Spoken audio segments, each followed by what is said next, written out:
Hello and good morning all of you. Daily news के परिवार में एक बार फिर से आप सभी का स्वागत है। जैसा कि आपको पता होगा कि हर सुबह हम आपके लिए 10 महत्वपूर्ण करंट अफेयर लेकर आते हैं और पूरे डिटेल के साथ उसे देखते हैं। और आज का भी करंट अफेयर आ गया, पूरे डिटेल के साथ हम देखेंगे। वीडियो के अंत तक आप बने रहेंगे। आज डेट है 4 अक्टूबर और आज का पहला प्रश्न, जर्मन यूनिटी डे कब मनाया जाता है? German unity day.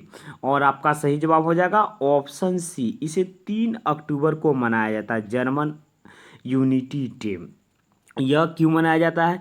क्योंकि यह इसी दिन जर्मनी का जो रीयूनिफिकेशन एनिवर्सरी है, इसलिए इसे मनाया जाता है।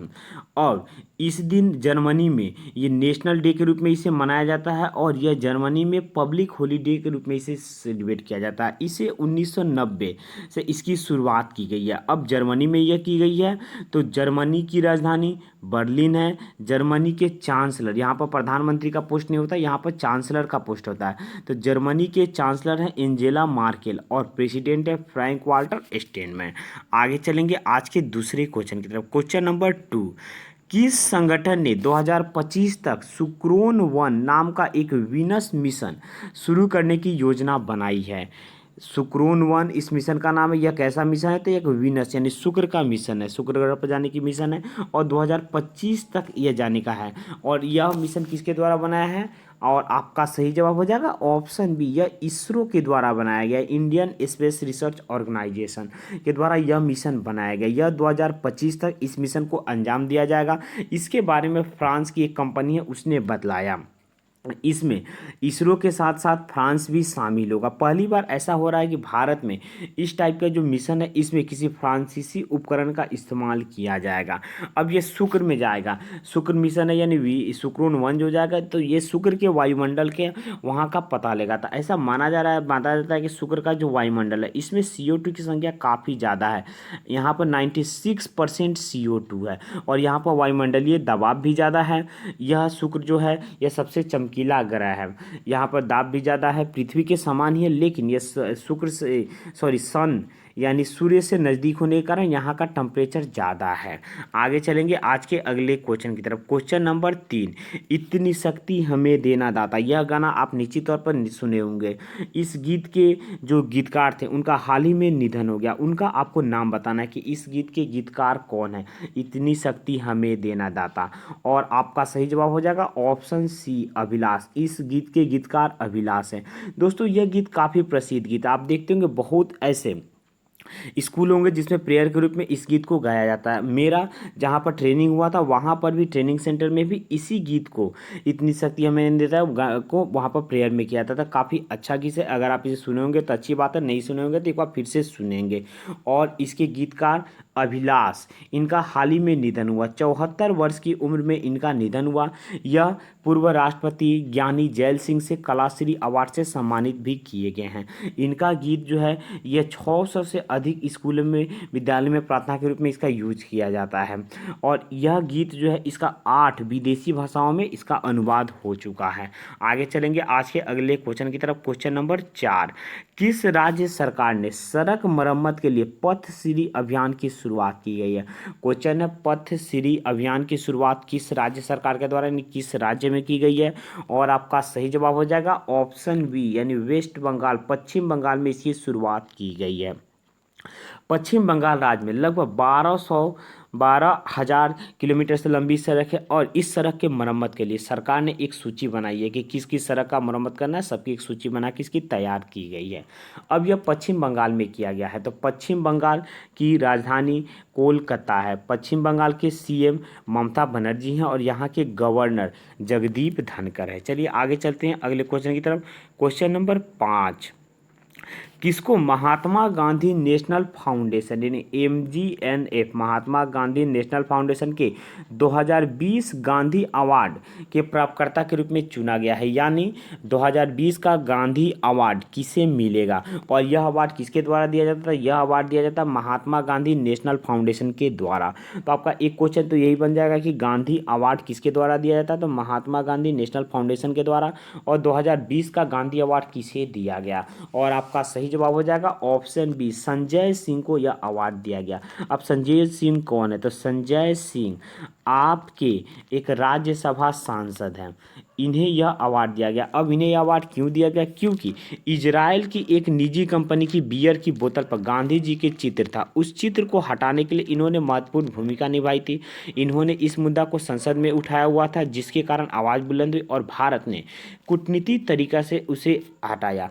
तो इसको हटाने के मतलब इसे हटाने में इनका महत्वपूर्ण योगदान था, इसके कारण इन्हें यह अवार्ड सम्मानित किया जाएगा।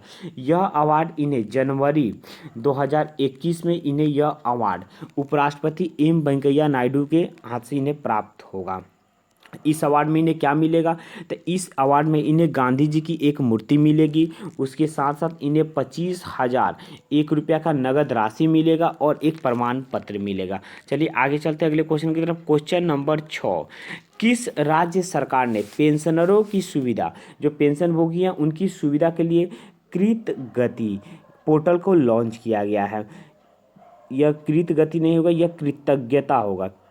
कृतज्ञता पोर्टल का शुभारंभ किया गया और आपका सही जवाब हो जाएगा ऑप्शन बी, असम सरकार के द्वारा इसकी शुरुआत की गई है। इस पोर्टल का क्या फ़ायदा होगा? तो इस पोर्टल का सबसे बड़ा फ़ायदा है कि इसमें जो पेंशन भोगी हैं वो ऑनलाइन अपने पेंशन का सबमिशन, यानी जो भी कागज़ लगा उसे ऑनलाइन वो सबमिट कर सकते हैं और इनका कार्य कहाँ तक पहुँचा इसे ट्रैक भी कर सकते हैं, यानी ट्रैकिंग की भी इसमें सुविधा है, इससे काफ़ी फ़ायदा होगा। और यह जो सुविधा है कृतज्ञता, तो यह जो कृतज्ञता है यह केंद्र सरकार ने भी इसी तरह का एक पोर्टल लॉन्च किया हुआ था जिसका नाम था भविष्य पोर्टल, उसी के जैसा यह पोर्टल लॉन्च है। तो यह जो है यह असम सरकार के द्वारा शुरू की गई है। तो असम की राजधानी है दिसपुर, असम के सीएम सर्बानंद सोनोवाल हैं और असम के गवर्नर हैं जगदीश मुखी। आगे चलते हैं, क्वेश्चन नंबर 7 को देखेंगे। हाल ही में एसबीआई यानी स्टेट बैंक ऑफ इंडिया के नए मुख्य वित्तीय अधिकारी यानी सीएफओ, चीफ फिनेंशियल ऑफिसर, आपने सीईओ भी पढ़ा होगा और सीएफओ भी, चीफ फिनेंशियल ऑफिसर के रूप में किसने शपथ लिए, यानी अगले सीएफओ कौन होंगे? और आपका सही जवाब हो जाएगा ऑप्शन डी, सी वेंकट नागेश्वर को अगला सीईओ नियुक्त किया जाएगा। स्टेट बैंक यानी एसबीआई में, तो एसबीआई का फुल फॉर्म होता है स्टेट बैंक ऑफ इंडिया, इसका हेडक्वार्टर महाराष्ट्र की राजधानी मुंबई में। दोस्तों आपको बता दें कि बैंकों से रिलेटेड वीडियो हमारे प्लेलिस्ट में होगा और उसका डिस्क्रिप्शन भी दिया होगा, वीडियो के प्लेलिस्ट में उसका डिस्क्रिप्शन दिया होगा, जिसे आप देख लेंगे, लिंक से जाएंगे वहाँ पर देख लेंगे। काफ़ी महत्वपूर्ण तरीके से उसको समझाया गया, प्रत्येक बैंक के एमडी सीईओ, किस बैंक का विलय किस बैंक में हुआ, बैंकों के इतिहास से रिलेटेड काफ़ी महत्वपूर्ण जानकारी दिया हुआ है। 10 से 12 मिनट का एक वीडियो होगा जिसमें आपको संपूर्ण जानकारी मिलेगी, काफ़ी महत्वपूर्ण होगा एग्जाम के दृष्टिकोण से।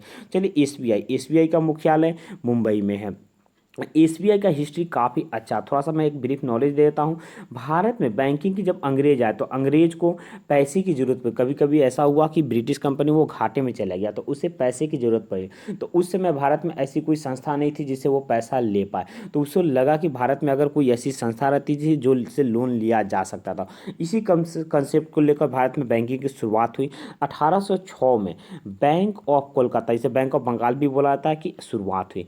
फिर 1840 में बैंक ऑफ बॉम्बे की शुरुआत हुई।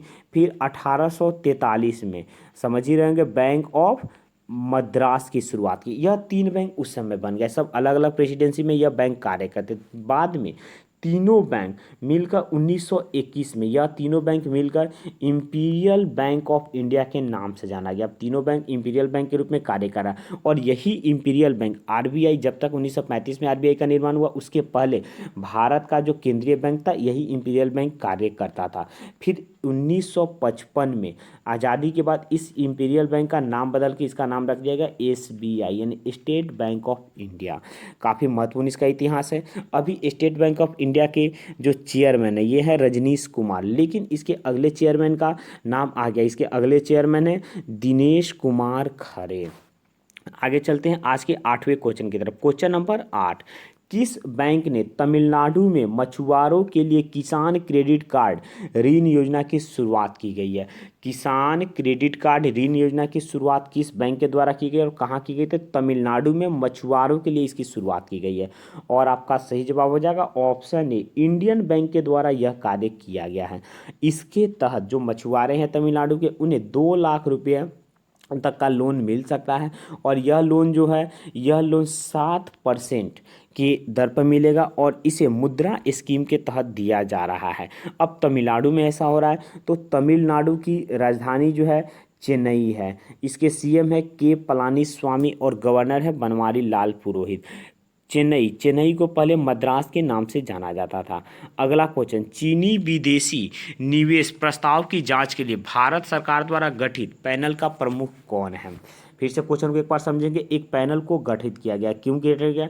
यह पैनल जांच करेगा कि जो चीनी विदेशी निवेश है, चीनी विदेशी निवेश होता है, उसके जांच करने के लिए एक कमेटी का गठन किया गया है और इस कमेटी के प्रमुख किसे बनाया गया है? और आपका सही जवाब हो जाएगा ऑप्शन बी, अजय कुमार भल्ला को इस कमेटी का प्रमुख बनाया गया है। अब अजय कुमार भल्ला कौन है? तो अजय कुमार भल्ला यह गृह सचिव हैं तथा यह उद्योग और आंतरिक व्यापार संवर्धन विभाग के सदस्य भी हैं। तो इन्हें इस प्रमुख का बनाया गया कि यह जांच कर सके चीनी विदेश निवेशों के लिए। आप अभी देख रहे होंगे कि चीन के साथ भारत का रिलेशन अच्छा नहीं है और भारत सरकार ने बहुत सारे चीनी ऐप को भी बैन किया गया राष्ट्रीय सुरक्षा के ध्यान में रखते हुए।